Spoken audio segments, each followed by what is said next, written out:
Hey folks, Nick Haas here from Guardian Theft Recovery, and this month I'm going to be doing a series of how-to videos, if you will, regarding stolen vehicles, stolen vehicle recoveries, how to look for your stolen vehicle, and how vehicles are commonly stolen.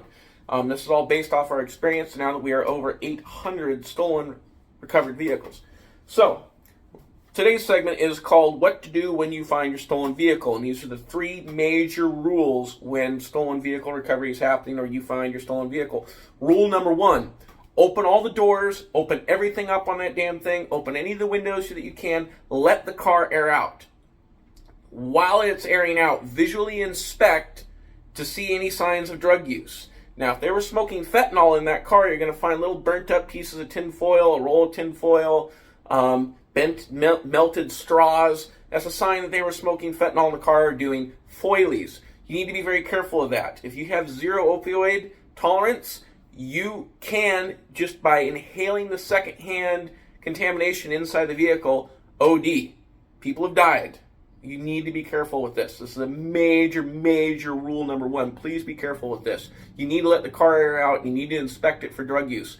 Is there any burnt up piece of tin foil in it or melted straws? You need to check it for intravenous drug use. You find any little orange caps, they're about under an inch tall, maybe a little over a quarter-inch diameter. That means they were using needles in the car. You need to get some gloves on. You need to very carefully visually inspect inside your car. Look in between the seats. Look under the seat.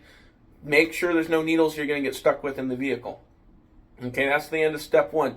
Step two, you need to do a visual inspection of the vehicle. Look under the hood. Look underneath the car. Did they cut your catalytic converter? Did they drill a hole in your gas tank? Did they mess with the wiring under the hood? Is your car safe to operate? If you don't have any mechanical knowledge, don't fuck with it. Just call AAA and have it get towed to a mechanic and have it get looked at carefully. Rule number three, unfortunately, you really got to alert the authorities when you find your stolen vehicle, because you don't know what your stolen vehicle's been used for. They could have gone and robbed 6 or 7 ATMs. If you go taking your car home, you could get in a lot of hot water because you just interfered with a major crime investigation. Now, in Portland, they're not really doing a lot of that because they're slammed, but in states like Washington or rural areas, they are. So be educated, be smart, be careful. Rule number one, open the doors, let it air out, look for signs of drug use. Rule number two, visually inspect the vehicle. Is it a hazard? Is it a fire hazard? Is it safe to operate? Did they cut parts off it? Did they drill holes in it, etc.? Did they mess with the wiring? Step three, alert your local authorities. At least let them know, hey, this is my name. This is the VIN number of my car. I just located it and I've recovered it. And then they'll let you know whether an officer needs to come and see you in that moment or not.